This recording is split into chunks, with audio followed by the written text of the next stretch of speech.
तो तौसीफ साहब के फोन से आवाज आई, आप जिस नंबर से संपर्क करना चाहते हैं वो इस समय उपलब्ध नहीं है। लगाया था ना फोन, लगाया था ना। तो तौसीफ साहब के फोन से, जो हमारा बच्चा प्रवासी मजदूर क्वारंटाइन में था, तो फोन है तौसीफ साहब, तो फोन से आवाज आई, आप जिस नंबर से संपर्क करना चाहते हो उस समय उपलब्ध नहीं है। अब जब हमने हमारे शेर को खड़ा कर दिया, जब हम खुद आ गए आपके दरमियान में और आपका हमारा कनेक्शन बढ़ चुका है अल्हम्दुलिल्लाह, तो अब मजलिस की कामयाबी को यकीनी देखते हुए तौसीफ साहब आपको फोन लगा रहे हैं, आपको फोन लगा रहे हैं। तो आपके फोन से क्या आवाज जा रही है मालूम आपको? आपको मालूम? आपके फोन से आवाज जारी है तौसीफ साहब को कि जिस व्यक्ति को आपने कॉल किया है वो अभी दूसरी लाइन पर ओवैसी के साथ व्यस्त है।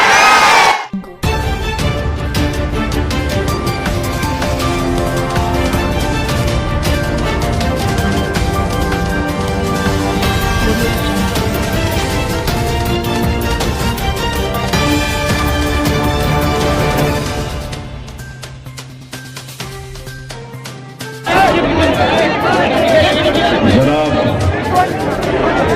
अंजर नईमी साहब मजलिस-ए-इत्तेहादुल-मुस्लिमीन के उम्मीदवार बहादुरगंज से नसीब पर तशरीफ फरमा, तमाम कौम और मिल्लत के जिम्मेदारान, मेरे मजलिसी रुफ़ा, मोअज़्ज़िज़ हाज़रीन इकराम, मेरी इज़्ज़तदार माँ और बहनों, मेरे गयूर नौजवान साथियों, हम आपसे गुजारिश करने आए हैं कि 7 नवंबर के दिन आप तमाम सुबह सुबह अपने घर से निकलकर अपना एक एक वोट पतंग छाप के निशान पर बटन दबाकर आप यहां से अपने इत्तेहाद को, अपनी ताकत को और बहादुरगंज को एक नई विकास की राह पे लेकर जाने के लिए आपसे गुजारिश है, अपील है कि 7 नवंबर के दिन आप यहां के मजलिस के उम्मीदवार को कामयाब करिए। हम आपको ये बताने भी आए हैं कि 20 साल से यहां पर आपने कांग्रेस को वोट दिया और 20 साल में बहादुरगंज में, भाई रुक जाइए, ओ भाई खामोश बैठ जाइए, छोड़ दीजिए, किसी को कुछ मत बोलिए, वो छोड़ दीजिए, अरे किसी को कुछ मत बोल, रुक जाइए, आप छोड़ दीजिए। 20 साल से आपने कांग्रेस को वोट दिया और कांग्रेस ने बहादुरगंज की जनता का वोट तो लिया, मगर बहादुरगंज में जो विकास का काम करवाना था वो बिल्कुल उसमें सरासर नाकाम साबित हुए हैं। आप जानते हैं मेरे अजीज दोस्तों और बुजुर्गों, मैं आपके दरमियान में खड़े होकर यहां पर कांग्रेस के उम्मीदवार से पूछना चाहता हूं कि बताइए 20 साल में क्या आप ऐसे 20 काम आप बहादुरगंज की जनता को बता सकते जो आपने काम करके दिखाया? आप 20 काम दिखाइए जो आपने करके दिखाया, नहीं दिखा सकते। क्या आपने यहां पर अस्पताल में यह बात सच नहीं है कि डॉक्टर तो छोड़ो, कंपाउंडर और नर्सेस भी आपको नजर नहीं आते? यहां पर इम्तिहान नहीं होता किसी मरीज का, तो फिर किस बुनियाद पर कांग्रेस पार्टी आकर यहां से आपका वोट का मुतालबा करती है? हम आपसे वादा कर रहे हैं कि इंशाअल्लाह ताला ये जो मसाइल है, जनाब अंजर नईमी साहब को आप कामयाब करिए। हम उन तमाम मसाइल को जो कांग्रेस 20 साल में नहीं कर पाई, हम इंशाअल्लाह ताला साल 1.5 साल के अरसे में कामों खत्म भी कराएंगे और शुरू भी कराएंगे। आप जानते हैं मेरे अजीज दोस्तों और बुजुर्गों, आपके विधानसभा में आप देखते हैं कि फसादी चौक से मुजफ्फर चौक रोड काम बिल्कुल नहीं हुआ। तेरा घाट पर हमेशा ट्रैफिक जैम रहता है और कांग्रेस के लोग आकर इलेक्शन में कहते हैं कि हमको वोट दे दो। शिक्षा के मैदान में, तालीम के मैदान में आप जानते हैं स्कूल है तो टीचर नहीं है, और अगर कॉलेज तो है ही नहीं यहां पर। हमारे बच्चे और बच्चियों के लिए आला तालीम के लिए कॉलेज नहीं है, डिग्री कॉलेज नहीं है। मैं आपके दरमियान में खड़े होकर इस बात का वादा कर रहा हूं, हमारी मां और बहनों को पैगाम दे रहा हूं कि आप यहां से मजलिस इत्तेहादुल मुस्लिमीन को कामयाब करिए।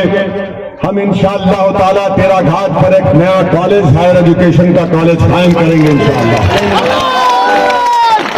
यहीं के मासूम बच्चे और बच्चियां पढ़ाई के लिए पटना जाते हैं और पटना जाकर वहां पर छोटे छोटे कमरों में मुश्किल से रहकर पढ़ाई या तालीम हासिल करते हैं, शिक्षा हासिल करते हैं। क्या यहां पर इंतजाम नहीं किया जा सकता? जरूर किया जा सकता और किया जाएगा इंशाअल्लाह ताला। मेरे अजीज दोस्तों और बुजुर्गों, यहां पर बाढ़ आती है और जब बाढ़ आती है तो यहां के विधायक गायब हो जाते हैं। नरेंद्र मोदी की सरकार ने एक जालिमाना लॉकडाउन पूरे देश में, पूरे मुल्क में और बिहार में लगा दिया, और लॉकडाउन के बाद जब यहां के नौजवान बच्चे जो बिहार से बाहर जाकर रोजगार के लिए, अपनी गरीबी और अपना पेट काटने के लिए जब वो वापिस आते हैं तो उनको क्वारंटाइन सेंटर में रख दिया जाता है। उस वक्त भी कांग्रेस का कोई विधायक नजर नहीं आता वहां पर। आखिर क्या वजह है? आखिर क्या वजह है कि कांग्रेस का विधायक नजर नहीं आता? इसका जिम्मेदार कौन है? इसका जिम्मेदार वो लोग हैं जिन्होंने आपको कहकर आपका वोट चोरी किया कि हम आपके मसाइल को हल कर देंगे।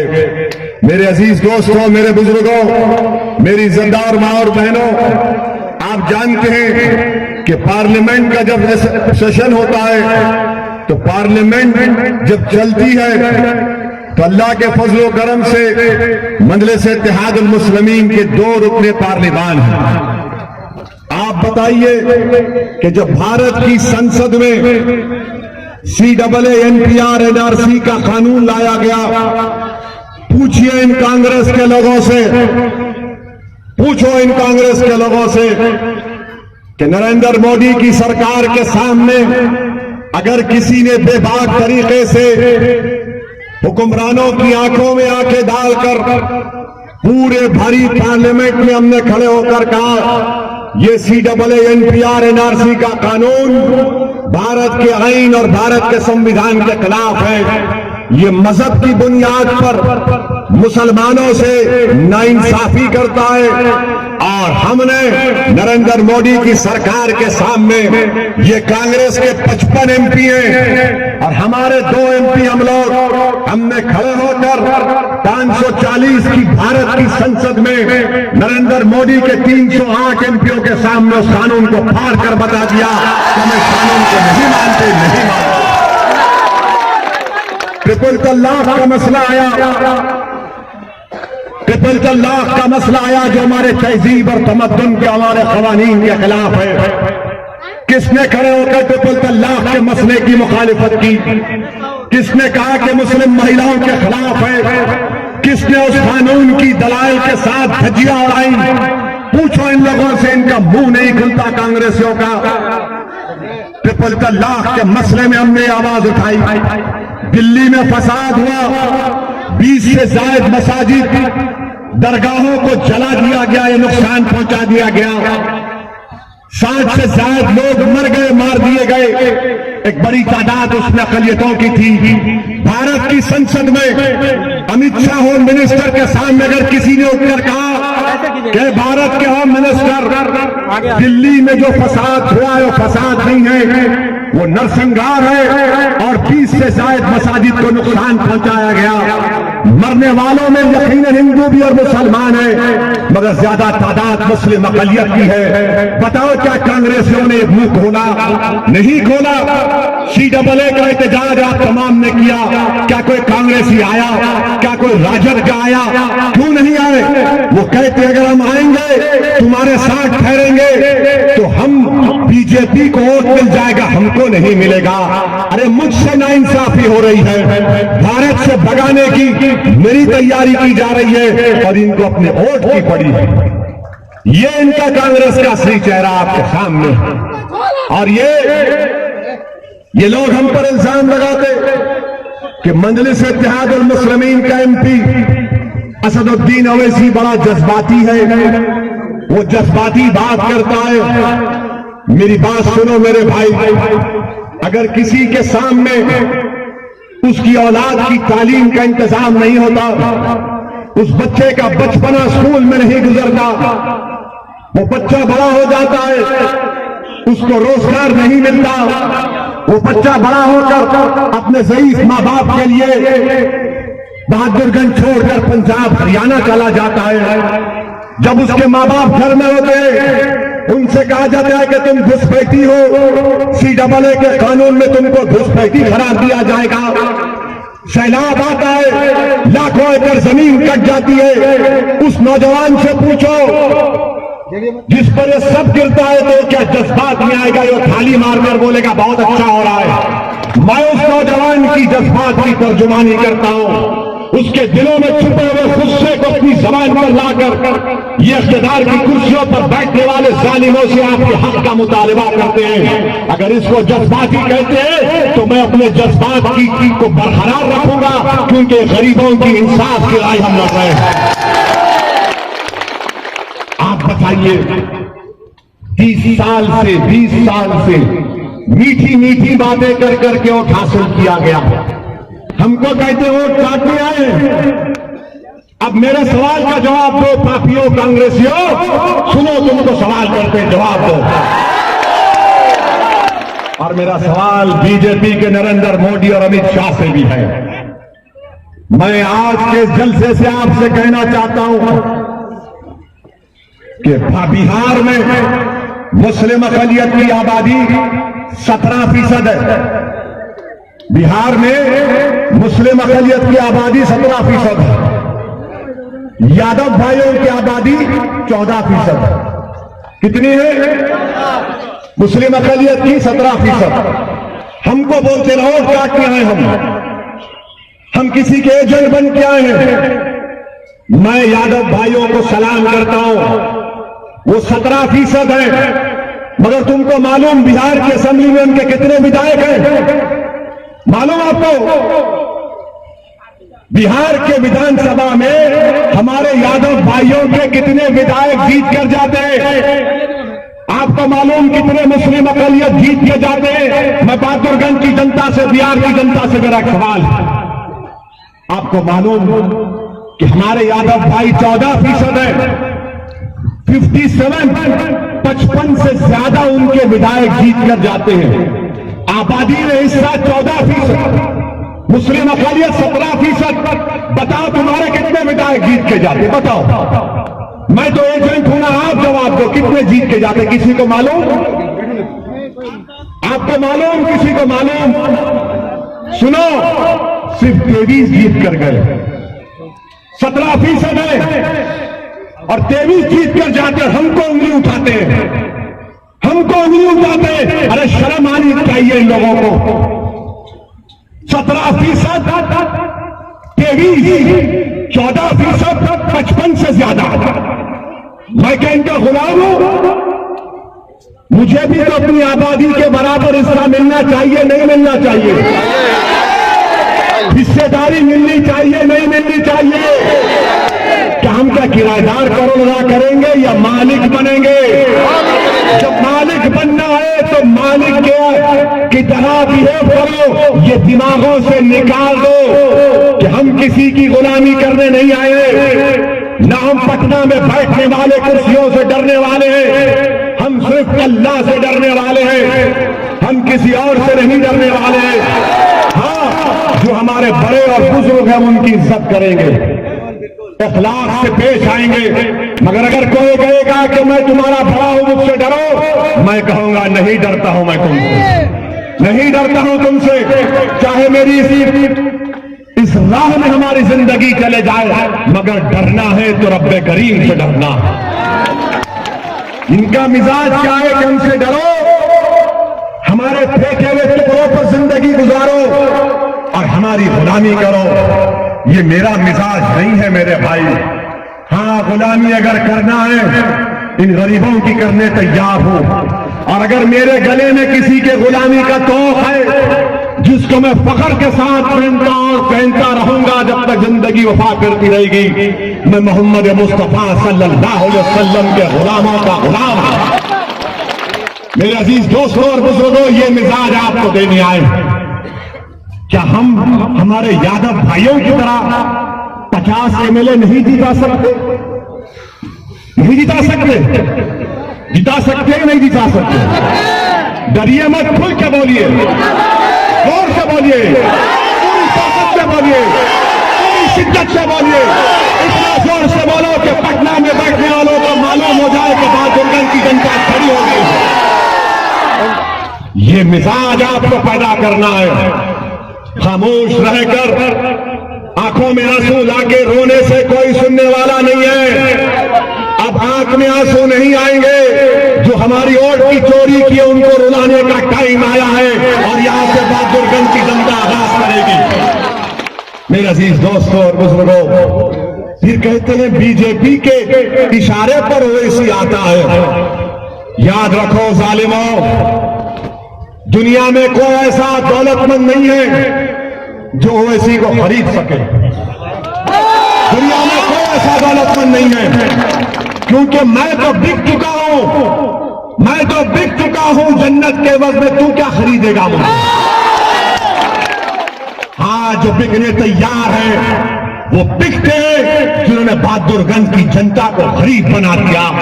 वो बिकाऊ है जिन्होंने यहां पर डिग्री कॉलेज कायम नहीं किया। वो बिकाऊ है जिन्होंने बहादुरगंज के किसानों का साथ नहीं दिया। वो बिकाऊ है जिन्होंने बच्चों को शिक्षा से महरूम कर दिया। वो बिकते हैं जिन्होंने बहादुरगंज में अस्पताल का इंतजाम नहीं किया।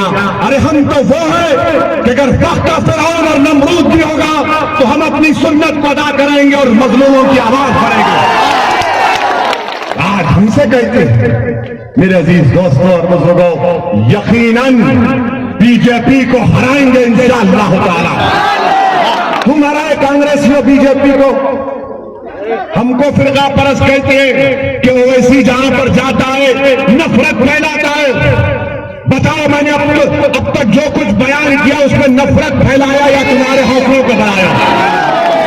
नहीं, बताइए, खुल के बताइए, मैं क्या नफरत फैलाया हूं? मेरे अजीज दोस्तों और बुजुर्गों, ये कहते हैं कि ओवैसी जहां जाता है बीजेपी को जिताता है। अरे हैदराबाद और तेलंगाना में हमारे कितने MLA हैं? 7 MLA। हैदराबाद में हमारे से 7 MLA, कोई मिनिस्टर नहीं है। मगर जब हैदराबाद में बाढ़ आई, 48 घंटे के अंदर जो 17 लोगों की मौत हुई, 48 घंटे के अंदर मरने वालों के एक एक परिवार को 5-5 लाख रुपए का चेक हम दिला दिए। हमारे हैदराबाद के कारपोरेटर्स हैं, यहां पर MLA बलाला साहब हैं, ये आइए, मलकपेट के MLA हैदराबाद के। आपको मालूम उन्होंने क्या किया?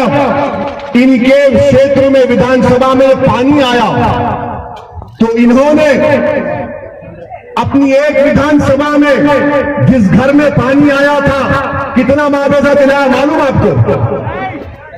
16 करोड़ रुपए, 16 करोड़ रुपए दिलाए। और यहां का विधायक नहीं, वैसी बीजेपी का एजेंट। अरे तू क्या, तेरी जमात क्या जूती पे रखते हैं तुझे? गरीबों को मुआवजा नहीं दिलाते। 16 करोड़ रुपए हम जाने के बाद इनको रोक के पूछ लीजिए। 16 करोड़ रुपए खाली एक विधानसभा में। जिसके घर में पानी आया बोले 10,000, क्या इस्लाह कर दिए गवर्नमेंट? हम जाकर 7 MLA हमारे चीफ मिनिस्टर को बोले कि करना है। चीफ मिनिस्टर ने कहा बिल्कुल करूंगा, 24 घंटे में ऐलान हुआ और पैसे देना शुरू कर दिया। ये ताकत होती है, ये ताकत होती है। मिनिस्टर बनना ताकत नहीं है, गरीबों का हक दिलाना ये ताकत है। तौसीफ साहब, तुम मिनिस्टर तो नहीं बनोगे इंशाअल्लाह ताला। मेरा अजहर नईमी इस बहादुरगंज की जनता का विधायक बनेगा और अल्लाह उसको मंत्री से ज्यादा इज्जत से नवाजेगा। वो जब पटना को जाएगा तो पटना की विधानसभा में जो भी मुख्यमंत्री होगा उसकी आंख में आंख डालकर अपनी गर्दन को सीधा करके कहेगा कि सीमांचल जिंदाबाद, बहादुरगंज की जनता जिंदाबाद। ये काम हमको करना है। ये कांग्रेसी हम पे इल्जाम लगाते, बताओ बिहार में 40 लोकसभा की सीटें, कितनों पर तुम और राजद जीते? कितने जीते? एक किशनगंज से जीता, वो भी क्यों जीता? हमारी वजह से। अगर हम 3 लाख वोट नहीं लेते, 3,25,000 जेडीयू लिया, 3.5 लाख कांग्रेस लिया, अगर हम नहीं लड़ते तो वो 3 लाख 2 लाख से जीत जाता। अरे हम लड़े तो जीते ना। मगर अब विधानसभा का इलेक्शन है, अब आपको 7 तारीख के दिन अपना एक वोट अंजर नियामी के हक में देना है। जो लोग 20 साल से आपके वोट की चोरी कर रहे हैं, जो लोग 20 साल से हमारे बच्चों को शिक्षा से महरूम करके रख दिए, जो लोग 20 साल से हमारी मां और बहनों को अस्पताल से महरूम करके रख दिए, मैं बहादुरगंज की जनता से और सीमांचल की जनता से अपील कर रहा हूं कि 7 तारीख के दिन एक जख्मी शेर और शेरनियों की तरह पोलिंग बूथ को जाइए। ये लोग 20 साल तक हमारा शिकार करते रहे। जब शेर जख्मी हो जाता है तो बड़े से बड़ा शिकारी जंगल छोड़ के भाग जाता है। अब आपको एक जख्मी शेर की तरह पोलिंग बूथ में जाना है और जहां पर पतंग छाप का निशान दिखेगा, ये सोच कर डालो, डर की बुनियाद पर नहीं, उम्मीद की बुनियाद पर, डर की बुनियाद पर नहीं, मोहब्बत की बुनियाद पर, और एक उम्मीद और मोहब्बत की बुनियाद पर पतंग छाप पर बटन लगाइए। और मेरी मां और बहनों से अपील कर रहा हूं, बुजुर्गों से अपील कर रहा हूं कि आप अपना वोट नहीं डाल रहे हैं, सिर्फ आप अपनी औलाद के मुस्तकबिल का भी वोट डाल रहे हैं। मेरे बुजुर्गों, मेरी मां और बहनों, याद रखो, जब आप वोट डालने जाएंगे तो सिर्फ आपका वोट नहीं, ये मासूम बच्चों के मुस्तकबिल का वोट डाल रहे हैं आप। इन मासूम बच्चों को अच्छी राह दिखाने के लिए इसलिए हम आपसे अपील कर रहे हैं कि 7 नवंबर के दिन आपको अपना एक वोट मजलिस के उम्मीदवार को कामयाब करना है। और आखिर में, क्योंकि जज्बाती गुफ्तगू हुई, थोड़ा टेम्परेचर कम कर देते हैं। लॉकडाउन में हमारे बच्चे किशनगंज में फंस गए तो हमारे प्रवासी मजदूरों ने फोन लगाया था तौसीफ साहब को, फोन लगाया था उनको। तो तौसीफ साहब के फोन से आवाज आई, आप जिस नंबर से संपर्क करना चाहते हैं वो इस समय उपलब्ध नहीं है। लगाया था ना फोन, लगाया था ना। तो तौसीफ साहब के फोन से, जो हमारा बच्चा प्रवासी मजदूर क्वारंटाइन में था, तो फोन है तौसीफ साहब, तो फोन से आवाज आई, आप जिस नंबर से संपर्क करना चाहते हो उस समय उपलब्ध नहीं है। अब जब हमने हमारे शेर को खड़ा कर दिया, जब हम खुद आ गए आपके दरमियान में और आपका हमारा कनेक्शन बढ़ चुका है अल्हम्दुलिल्लाह, तो अब मजलिस की कामयाबी को यकीनी देखते हुए तौसीफ साहब आपको फोन लगा रहे हैं, आपको फोन लगा रहे हैं। तो आपके फोन से क्या आवाज जा रही है मालूम आपको मालूम? आपके फोन से आवाज जारी है तौसीफ साहब को कि जिस व्यक्ति को आपने कॉल किया है वो अभी दूसरी लाइन पर ओवैसी के साथ व्यस्त है। तो ये काम आपको करना है, आपका हमारा कनेक्शन जिंदगी भर रहेगा इंशाअल्लाह ताला। दुनिया की कोई ताकत इस रिश्ते को नहीं तोड़ सकती, ना तोड़ेगी इंशाअल्लाह ताला। अस्सलाम वालेकुम व रहमतुल्लाहि व बरकातहू।